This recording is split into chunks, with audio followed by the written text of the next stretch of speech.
Bien, bonsoir à tous. Merci d'être restés en fin d'après-midi pour cet hommage à Gélu Gelef. Moi aussi, je m'associe vraiment à ce qui vient d'être dit, c'est-à-dire je voudrais vraiment remercier du fond du cœur l'Institut français, son directeur, Luc Lévy, qui a la ténacité, la culture, l'amour pour les pays dans lesquels il vit, le courage de porter, d'organiser avec son équipe si compétente des événements comme celui-ci qui sont importants pour, à mon avis, tous les Européens. Je voudrais évoquer effectivement l'aspect philosophique de l'œuvre de Gelef. Moi, je ne l'ai pas connu, je connais mal la Bulgarie. J'ai eu la chance d'être invité il y a presque 2 ans pour commémorer le petit déjeuner avec François Mitterrand. Et c'est là que j'ai découvert un livre qui m'a profondément marqué et dont je voudrais parler encore avec vous aujourd'hui. Gelef, c'était non seulement, comme on le voit tous aujourd'hui, un homme exceptionnel, parce qu'il a réalisé, mais c'est aussi un homme exceptionnel parce qu'il nous donne à penser et à faire aujourd'hui et demain. Donc mon propos, c'est pas seulement de lui rendre hommage, c'est d'essayer de penser avec Gelef. Je crois que son œuvre, sa pensée, sont une source d'inspiration pour comprendre non seulement la Bulgarie communiste, non seulement le monde totalitaire, mais aussi ce qui se passe en Europe et dans le monde aujourd'hui. Comme philosophe, on en a beaucoup parlé, il nous aide à essayer de forger ce que Descartes, le grand penseur rationaliste moderne, appelait des idées claires et distinctes. Et je commencerai en disant que grâce à l'ouvrage que nous avons plusieurs fois évoqué aujourd'hui, le fascisme, Gelef a fait quelque chose de très important. Il nous a libérés de la malédiction qui entoure ce terme complexe, piégé de fascisme. Alors cet ouvrage, la plupart d'entre vous le connaissent et connaissent aussi les circonstances de sa publication. Rédigé en 1967, il a été publié entre guillemets par erreur en 1982. Puisque Gélu Gelef, donc dans ce livre, et quand il est paru dans la Bulgarie communiste, décrit ou prétend décrire les caractéristiques d'un régime fasciste. Installation d'un système à parti unique, pouvoir absolu de ce parti, uniformisation de toute la vie sociale, pensée autoritaire, culte du leader, camp de concentration, etc. Je cite Gelef. Bien sûr, tout le monde a compris très vite que dans cet ouvrage, en faisant mine de nous parler, d'ailleurs de manière très précise, en s'appuyant sur des sources historiques qu'il a consultées, du fascisme, il parlait en réalité du communisme. Et il parlait de ce qui réunissait le fascisme et le communisme, c'est-à-dire le totalitarisme. Alors je crois que des canulars comme ça dans l'histoire de la littérature, il n'y en a pas eu beaucoup, mais il faut quand même l'audace et l'humour de Gelef, puisque le livre, si on le relit aujourd'hui, est parsemé de petites allusions à son vrai sujet qui est le communisme et le totalitarisme en général, ce que ça peut produire sur une société. Et je crois que ce livre, effectivement, a eu, d'après ce que j'ai compris, puisqu'après j'ai un peu étudié l'histoire de la publication, a eu un effet majeur. Mais d'un point de vue philosophique, véritablement, Gelef, je le crois, nous permet aujourd'hui, à nous, Européens de 2025, de parler de fascisme. Alors fascisme, vous le savez comme moi, c'est un terme très difficile à manier. Il est, comme on dit en mauvais français, démonétisé. Il a l'air vidé de sa force d'analyse. Soit on l'utilise comme historien sérieux pour parler d'une période de l'histoire, l'Italie, éventuellement l'Allemagne du milieu du XXe siècle, du début du milieu du XXe siècle, et ça, c'est une chose. Et là encore, Gelef s'appuie sur des sources historiques. Mais si on veut utiliser ce terme de manière plus large, pour désigner des réalités contemporaines, eh bien, on risque de plonger dans quelque chose qui n'a plus rien à voir avec Descartes, qui ne semble pas très rigoureux. Je vous rappelle d'ailleurs qu'au cours du XXe siècle, dans la sphère communiste, eh bien, fasciste, c'était un terme évidemment péjoratif, c'était même une insulte. On traitait les gens de fascistes, on essayait de disqualifier des personnes ou des régimes en les traitant de fascistes. En plus, en Union soviétique notamment, dire fasciste, ça permettait de ne pas utiliser le terme national-socialiste. Parce que dans le national-socialisme, il y a socialisme, ce qui était évidemment très embêtant pour un régime socialiste visant à édifier le communisme. Mais dans l'Europe démocratique des années 60 et 70, en gros, on traitait de fascistes tous ceux qu'on détestait, jusqu'aux démocrates. Roland Barthes, le grand sémiologue Roland Barthes, écrivait par exemple que la langue est fasciste. Bon, en fait, donc le fascisme, c'est un terme qui s'est tellement répandu qu'on a l'impression qu'il a perdu de sa rigueur. Alors, en fait, ça a commencé beaucoup plus tôt. J'ai retrouvé un article de George Orwell, l'auteur de 1984, qui s'appelle « Qu'est-ce que le fascisme ?», qui a été publié en 1944. George Orwell, c'est un militant antifasciste, un vrai. Il s'est battu en Espagne contre les fascistes espagnols. Il sait ce que c'est le fascisme. Et pourtant, il constate que c'est un terme difficile à utiliser. Je cite Orwell, « J'ai entendu dire que ce terme de fasciste s'appliquait aux agriculteurs, aux commerçants, au châtiment corporel, à la chasse au renard, à la tauromachie, à Kipling, à Gandhi, à Chiang Kai-shek, à l'homosexualité, aux auberges de jeunesse, l'astrologie, les femmes, les chiens, etc. Bref, par fasciste, conclut Orwell d'un ton un peu dépité, en fait, les gens entendent grosso modo, quelque chose de cruel, quelque chose de sans scrupules, de méchant, d'arrogant, d'antilibéral ou d'anti-ouvrier. Bref, n'importe qui ou n'importe quoi. Aujourd'hui, Vladimir Poutine traite les autorités ukrainiennes de fascistes, alors qu'elles sont pro-européennes et démocratiques, et il y a des gens en Russie et dans pas mal de pays du monde pour le croire. Alors, le problème de cette inflation sémantique du terme fasciste, en fait, est le meilleur moyen de permettre à des leaders autoritaires de dire que quand on les traite de fascistes, finalement, on ne dit rien. C'est-à-dire qu'à cause de ces exagérations, il est difficile de parler de fascisme, même quand le fascisme renaît de ses cendres. Voilà où nous en sommes. Le fascisme est un mot qui semble s'annuler lui-même. Si trop de gens sont qualifiés de fascistes, finalement, plus personne ne l'est. Et c'est là, à mon avis, que la pensée de Gélef est précieuse et qu'elle est même fondamentale. Fasciste, c'était un terme à peu près rigoureux pour désigner le passé. Fasciste est devenu un gros mot. Qu'est-ce qu'en a fait Gélef ? Il en a fait un concept. Et ça, c'est fondamental. Dans son ouvrage, il utilise le terme à la fois de manière rigoureuse et à la fois de manière facétieuse, puisque quand il parle de fascisme, il veut que les gens pensent à une autre forme de totalitarisme, à son avis beaucoup plus globale, qu'est le communisme. Alors qu'est-ce qu'a fait Gélef avec ce fascisme ? À mon avis, il a fait 3 choses décisives. Premièrement, il est parti de ce terme de fasciste pour évoquer, comme je vous l'ai dit, ce qu'il était interdit d'analyser dans le totalitarisme communiste. C'est-à-dire le fascisme, c'était son cheval de Troie, pour parler du communisme. Deuxièmement, il a donné les définitions les plus précises possibles du fascisme et du totalitarisme. C'est-à-dire qu'il a agi en philosophe. Il a essayé de déterminer ce qu'est l'essence du fascisme, ce qu'est l'essence rigoureuse, définissable du fascisme.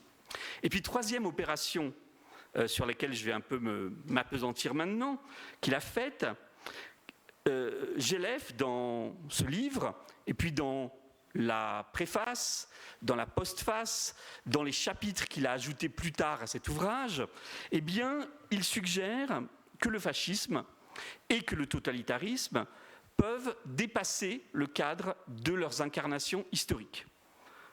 Pour lui, le fascisme n'a pas forcément disparu avec Mussolini. Il peut renaître sous des formes nouvelles. Et Gélef a même essayé de déterminer une sorte de loi historique qu'il décrit dans ce livre. Quand il se démantèle, quand il s'effondre, le communisme peut passer par un stade autoritaire, voire par un stade fasciste, avant d'arriver à la démocratie libérale. Et puisque, d'après lui, le communisme, c'est la forme la plus achevée du totalitarisme, et qu'il faut beaucoup de temps après son effondrement pour parvenir à une démocratie authentique, il est probable, d'après lui, que les régimes communistes passent par un stade plus ou moins long de dictature militaire ou de fascisme. Hannah Arendt, grande philosophe, a analysé au XXe siècle ce que c'est que le totalitarisme. Comme Gellef, elle a essayé de décrire, d'en déterminer les composantes. Gellef a fait la même chose sur le totalitarisme et il lui a ajouté justement l'analyse du fascisme. Et je crois qu'il nous prévient, nous, Européens d'aujourd'hui, que oui, la guerre peut revenir en Europe. Qui pensait il y a encore quelques années que la guerre ferait rage sur notre continent, après les guerres yougoslaves bien sûr. Oui, la dictature peut réapparaître sous de nouvelles formes. Oui, le fascisme peut réapparaître. C'est ce que nous dit Gellef. Alors, bien sûr, il ne faut jamais négliger les différences, les nuances. Il faut poursuivre le travail conceptuel, terminologique, sémantique de Gellef. Mais j'aimerais qu'on essaye de poursuivre la pensée de Gellef et de voir ce qu'il en est aujourd'hui. Alors Gellef évoque dans son ouvrage et dans ces chapitres qu'il ajoute certains pays. Par exemple, il parle de la Chine. Alors c'est drôle parce qu'il en parle dans sa préface de 1989 et il en parle aussi en 2012 dans un chapitre qu'il a ajouté, que Stanka Geleva a eu la gentillesse de me traduire et de m'envoyer. Ce n'est pas un hasard ces dates. 1989, c'est le massacre de la place Tiananmen, c'est-à-dire l'écrasement de tout espoir de la démocratisation de la Chine post-maoïste. 2012, c'est la date d'arrivée au pouvoir de Xi Jinping, qui a fait passer son pays de l'époque d'une montée en puissance économique que nous connaissons à un rêve de domination mondiale. Donc appliquons les outils de Gellef à la Chine d'aujourd'hui. Le pays, qui est totalement enivré de nationalisme, n'est sans doute pas un régime fasciste. Mais est-il totalitaire ? Je pense que c'est une question que nous devons tous nous poser aujourd'hui. Pour Gellef, comme pour Hannah Arendt d'ailleurs, le totalitarisme ne se contente pas d'imposer, d'exercer un pouvoir autoritaire. Il veut modeler la société, modeler les individus, transformer les consciences. C'est-à-dire que ce processus de passage au totalitarisme, il comporte des caractéristiques comme la propagande, le contrôle des masses par l'idéologie, l'omniprésence d'un chef infaillible, le contrôle de la vie privée des individus et un système de terreur. Bon, aujourd'hui, l'idéologie de Xi Jinping, comme vous le savez, elle s'est imposée. C'est un mélange de maoïsme, de néo-confucianisme et d'autres courants de la pensée chinoise. Et aujourd'hui, la pensée Xi Jinping est enseignée dans les écoles et les universités. Le contrôle des masses est assuré par les technologies, je vais y revenir dans un instant, ou par une contrainte physique, comme durant la crise du Covid. Xi Jinping, vous le savez aussi, a aboli la règle des 2 mandats et peut rester au pouvoir très longtemps. Il a organisé un culte de la personnalité et un système de terreur de masse existe en Chine, notamment contre les Ouïghours et les Tibétains, qui détruit leur langue et leur culture. Et alors que ce qui est intéressant, c'est que je m'entretenais il y a quelques semaines avec une grande spécialiste de la Chine contemporaine, qui est professeure au Collège de France, qui s'appelle Han Cheng, qui me disait qu'elle est une penseuse véritablement tout en finesse. Ce n'est pas une militante, c'est une analyste de la pensée chinoise. Elle m'a dit, vous savez, Xi Jinping, c'est un stalinien, pur jus. Mais contrairement à Staline, Xi Jinping dispose d'un arsenal technologique qui lui permet d'avoir un contrôle quasi total sur sa population. Les caméras sont partout, même dans les salles d'université. La reconnaissance faciale fonctionne à plein régime. Et les smartphones permettent de surveiller les moindres faits et gestes de la population. C'est-à-dire que pour Han Cheng, qui est, je le répète, tout sauf une militante politique, aujourd'hui, la Chine est parvenue à un stade d'un totalitarisme tellement sophistiqué que les citoyens chinois s'en satisfont, souvent. Vous savez, c'est comme dans la légende du grand inquisiteur de Dostoïevski, où le peuple remercie ses dirigeants bienveillants de leur avoir ôté la souffrance de la liberté. Donc, le totalitarisme qu'a décrit Gélève dans son ouvrage, eh bien, peut-être aujourd'hui est en train de vivre une renaissance en Chine populaire. Dans son ouvrage, Gélève parle aussi beaucoup de l'Union soviétique, bien sûr, puisque c'est la perestroïka, et il a des analyses très fines sur ce que pourrait devenir cet empire soviétique après son effondrement. Alors, son analyse, 40 ans après, est formidablement pertinente, à mon avis. Alors, au début de son règne, entre guillemets, Vladimir Poutine a érigé un système qui est fondé sur la reprise en main des médias, sur la mise au pas de toute opposition. Il a conservé les apparences du droit et des élections, mais il a construit ce que j'appellerais une démocratie potemkine, totalement manipulée au bénéfice d'un groupe au pouvoir qui pille les richesses du pays. Et l'idéologie que le Kremlin a construite depuis une vingtaine d'années, et que j'ai étudiée pendant pas mal de temps, mélange une exaltation du soviétisme, dans sa version stalinienne, et le nationalisme, et l'impérialisme. Alors bien sûr, le poutinisme, ça a ses incohérences internes. Vous savez que les dépouilles du père de la révolution bolchevique sont toujours sur la place rouge, et qu'en même temps, on édifie des cathédrales à la gloire des forces armées. D'un côté, Vladimir Poutine regarde vers l'Asie, avec son projet d'union eurasiatique, et en même temps, il aimerait bien être le protecteur des conservatismes et des populismes en Europe. Je crois qu'il faudrait, ce serait un projet vraiment intéressant, j'ai longtemps pensé, et malheureusement je pense que je ne le ferai jamais, il faudrait créer un observatoire mondial du poutinisme pour voir de quelle manière la propagande russe adapte ses vecteurs d'influence à des sociétés très diverses. Donc pour certaines sociétés, il va appuyer sur l'orthodoxie, pour d'autres sur le conservatisme, pour les troisièmes sur l'union eurasiatique, pour les quatrièmes sur le culte du chef. Donc c'est une influence qui se veut protéiforme, mondiale, qui se réinvente d'ailleurs en permanence. Et je crois qu'il serait aujourd'hui encore d'utilité publique de créer ce type d'observatoire. Mais depuis l'agression de la Géorgie en 2008, depuis l'annexion de la Crimée et la guerre du Donbass en 2014, et puis enfin depuis l'invasion totale de 2022 de l'Ukraine, la pseudo-démocratie poutinienne s'est transformée en quelque chose de différent. Est-ce que c'est un fascisme ? On retrouve, je crois, dans la Russie d'aujourd'hui, plusieurs éléments qui sont décrits par Gélève quand il parle du fascisme. La volonté de construire un État évidemment omnipotent, la persécution de tous les opposants jusqu'à l'assassinat, le culte de la personnalité, une idéologie structurée. Depuis 2022, il y a en plus quelque chose que je trouve très inquiétant, qui commence à être bien documenté, c'est l'embrigadement des enfants et des adolescents dans la lutte contre le fascisme ukrainien, avec des guillemets.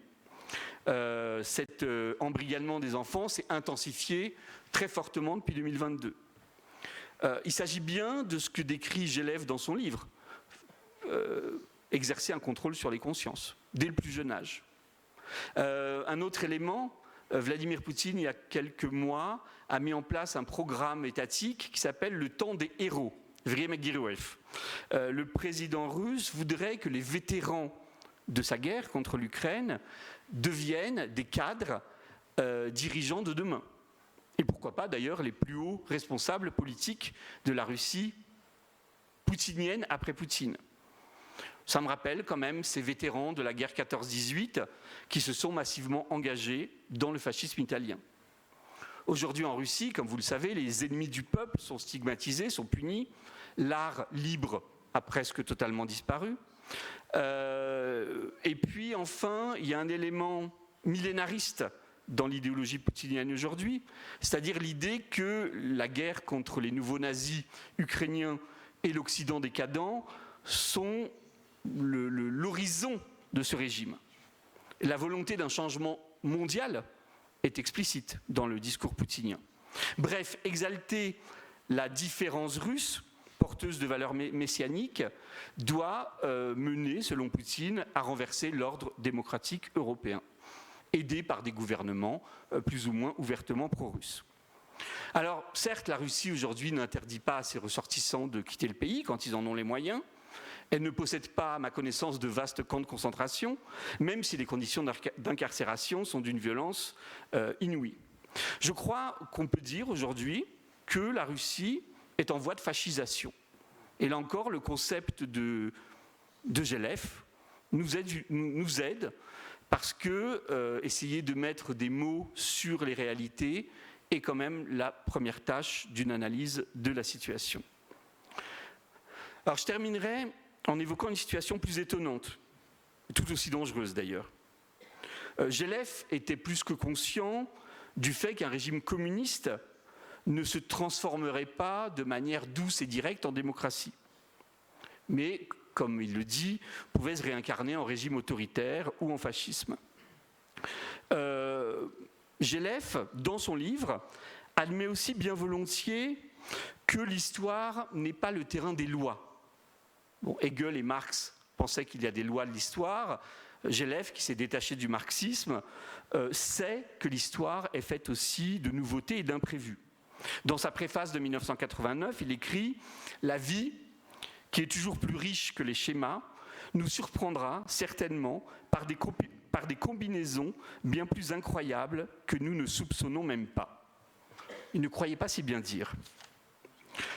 En effet, depuis un an, dans un grand pays démocratique, et qui reste pour l'instant la première grande puissance mondiale, il se passe quelque chose qui n'échappe à personne.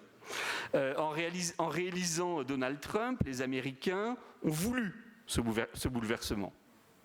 Le président américain pourchasse les immigrés, les membres de la communauté LGBT, il libère la parole raciste, il s'entoure de théoriciens du complot, de membres de l'ultra-droite, il harcèle les juges, il prétend annexer le Groenland ou le canal de Panama, il maltraite tous ses partenaires traditionnels et il joue un jeu de séduction avec Vladimir Poutine, ce qui remet en cause le soutien occidental à l'Ukraine. Bon, vous savez tout ceci, et je pense que nous sommes tous inquiets d'une chute possible des États-Unis dans une aventure dictatoriale ou la violence. Alors tout ça nous paraissait incroyable, il y a encore 2 ans, je pense. Et c'est intéressant parce que là, c'est la littérature qui peut nous aider. Il y a un roman d'un écrivain américain bien connu qui s'appelle Philip Roth. Philip Roth a écrit un livre qui s'appelle « Le complot contre l'Amérique ». Dans cet ouvrage, il imagine qu'en 1940, au terme des élections présidentielles, ce n'est pas Franklin Roosevelt qui gagne, mais qu'il est battu par un jeune aviateur très séduisant, qui est Charles Lindbergh, qui est sympathisant du nazisme. Alors le roman est vraiment génial parce qu'il ancre son récit dans la vie quotidienne d'une famille juive américaine du New Jersey. Et le personnage principal, c'est le petit Philip Roth, qui a 7-8 ans à l'époque, dont le père est résolument anti-nazi, mais il constate que la parole antisémite se libère. Et donc, ils résistent, ils répondent quand on les insulte, mais peu à peu, une politique de déportation douce des Juifs finit par l'emporter. Et c'est pour ça qu'il faut relire ces textes, parce qu'ils décrivent bien, ils mettent des mots sur les sentiments que nous avons eus peut-être depuis janvier de cette année, que nous avons peut-être aussi depuis l'invasion massive de l'Ukraine, c'est-à-dire d'abord l'incrédulité face à une victoire du candidat fasciste, mais c'est impossible, dit le père de Philip Roth. Ensuite, la tentation de se rassurer, l'Amérique n'était pas un pays fasciste et ne le sera jamais. Ou alors la croyance que Lindbergh va finir par être, par se calmer un petit peu et ne pas nouer d'alliance avec Hitler. Dans ce roman, il y a un passage que je trouve absolument frappant. Philippe Roth dit que ce qu'il ressent face à cette nouvelle réalité, c'est ce qu'il appelle la révélation de l'imprévu.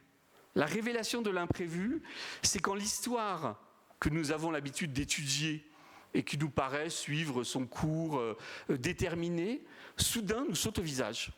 Nous saute au visage avec des retours qui nous semblent absolument impossibles, improbables ou imprévus.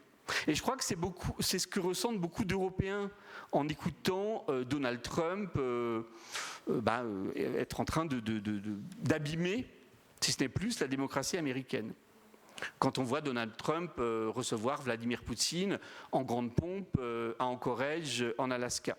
Ou quand on entend le vice-président J.D. Vance nous expliquer que les Européens ne respectent pas la liberté d'expression en favorisant les candidats d'extrême droite. Bref, ce qui se passe aux États-Unis sonne comme une révélation de l'imprévu. Alors Gélève, je crois, envisageait cette possibilité. Certes, il n'a pas écrit dans son livre qu'un jour un pays démocratique puisse vouloir le fascisme, mais il écrit que le fascisme, comme essence, comme désir, flotte dans notre histoire contemporaine et peut parfaitement se réincarner. Alors la différence, et c'est là que ce qui se passe aux États-Unis s'éloigne de ce qu'a écrit Gélève, la différence, c'est que cette évolution américaine, elle nous concerne tous. En tant que citoyens, nous avons la possibilité d'exprimer nos idées, de défendre notre vision des choses. Les partis qui ne prônent pas la violence, mais veulent transformer la réalité, ne sont pas interdits. Alors je crois que se pose une question que se serait certainement posée Gélève s'il était encore parmi nous. Pourquoi est-ce que certaines parties de la population veulent des régimes autoritaires, voire fascistes ? Alors c'est une question abyssale, je crois qu'il nous concerne tous aujourd'hui. Et je voudrais, pour terminer, évoquer un autre ouvrage, plus récent, dans lequel le mot fascisme apparaît aussi. C'est un ouvrage que Stanka, je t'offrirai tout à l'heure. C'est un ouvrage écrit en 2021, je crois, par une écrivaine italienne qui s'appelle Michela Murgia et qui s'appelle « Devenir fasciste, mode d'emploi ». C'est un livre extraordinaire, c'est un livre d'une ironie grinçante. Bon, c'est écrit par une italienne. Vous savez aussi que Umberto Eco avait écrit un livre sur comment reconnaître le fascisme. Donc les Italiens peut-être emploient ce terme avec plus de facilité parce que ça fait partie de leur histoire. Devenir fasciste, mode d'emploi. Elle explique que c'est très facile de devenir fasciste. Et elle donne des exemples, que ce soit en Italie, en France, en Pologne, partout. D'abord, il suffit d'avancer masqué. C'est-à-dire de ne pas dire évidemment qu'on est un parti fasciste et qu'on va instaurer une dictature. Ensuite, déplorer la faiblesse de nos leaders démocratiques en appelant de ses voeux l'arrivée d'un vrai chef qui sache prendre des décisions rapides, même si elles bousculent le droit ou les habitudes. Ensuite, il faut laisser faire les réseaux sociaux. Ne pas lutter contre les fausses informations, bien sûr, et les encourager plutôt, afin de faire perdre toute la différence qu'il peut y avoir entre le vrai et le faux. Je paraphrase le livre, hein. Je vous résume ce que dit Michela Murgia. Ensuite, bien sûr, il faut discréditer toutes les personnalités publiques qui disposent d'une certaine autorité morale ou une parole fondée sur la connaissance scientifique. Il faut affirmer la supériorité de la grossièreté sur l'esprit de nuance, parce que la grossièreté, ça exprime sans doute quelque chose de plus authentique que la nuance qui est taxée de mollesse. Il faut transformer ses opposants en ennemis, il faut désigner des boucs émissaires, incapables de se défendre, c'est mieux, comme des nouveaux immigrés ou des minorités sexuelles. Et puis, bien sûr, il faut glorifier le peuple. En fait, le peuple, c'est ceux qui nous soutiennent.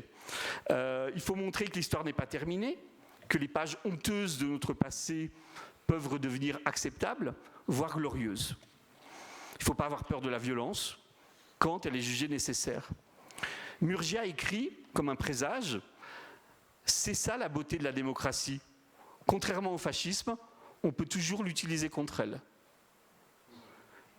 Désolé Franck, vous m'aviez appelé à de l'optimisme. Ce n'est pas le cas, à moins qu'on se réfère à la célèbre formule de Gramsci, pessimisme de la raison, optimisme de la volonté. Ce que décrit Michela Murgia, c'est ce qui s'est passé en Russie peut-être, aux États-Unis, qui est peut-être en train d'arriver dans de nombreux pays européens. Donc non seulement le fascisme au sens conceptuel que lui donne Gelef peut réapparaître après la chute du communisme, mais il peut également être un horizon désirable ailleurs, dans des pays pourtant fortement ancrés dans les démocraties. Je crois que c'est notre nouvelle réalité. Alors pour conclure, je pense que Gelef n'a pas inventé des nouvelles lois de l'histoire. Ce n'est pas un nouvel Hegel, ce n'est pas un nouveau Marx. Si ces lois existent, on ne peut pas les prédire. Mais il a montré quelque chose de très important pour nous aujourd'hui, qui est que le fascisme, qui remet en cause la démocratie, peut réapparaître dans des contextes très divers. Gelef a eu la lucidité d'affirmer que la chute du communisme n'assurait pas une victoire définitive de la démocratie, car des forces souterraines, totalitaires ou fascistoïdes, restaient à l'œuvre et pouvaient toujours réapparaître. Il y a une anecdote que j'aime beaucoup, c'est le grand dissident polonais Adam Michnik, qui a quand même subi le pouvoir communiste polonais et a fait de nombreuses années de prison. Quand on l'interrogeait sur le communisme, quand on lui demandait qu'est-ce qu'il y a de pire dans le communisme, Michnik répondait « Le pire dans le communisme, c'est ce qui arrive après ». Et là encore, nous y sommes. Gelef a eu raison. Nous voici à une période où la question de la démocratie fondée sur le droit est remise en cause partout dans le monde et où ces mouvements se soutiennent les uns les autres. C'est pour cette raison qu'il a été à la fois philosophe et dissident. Les deux vont souvent ensemble, parce qu'on a besoin de l'audace d'analyse qu'il avait, mais aussi la fermeté du comportement qu'il avait aussi. Donc Gelef est tout sauf un homme du passé. C'est un penseur du futur, car il nous aide, face aux périls que nous avons maintenant affrontés, à comprendre et à agir. Alors j'ai appris, après avoir longuement discuté avec des proches de Gelef, qu'il aimait beaucoup cette citation, cette formule talmudique. Gelef aimait beaucoup cette formule qui disait, issue du Talmud, « Si ce n'est pas moi, alors qui ? Si ce n'est pas maintenant, alors quand ?» À nous de faire en sorte que sa parole et son exemple soient entendus. Merci beaucoup.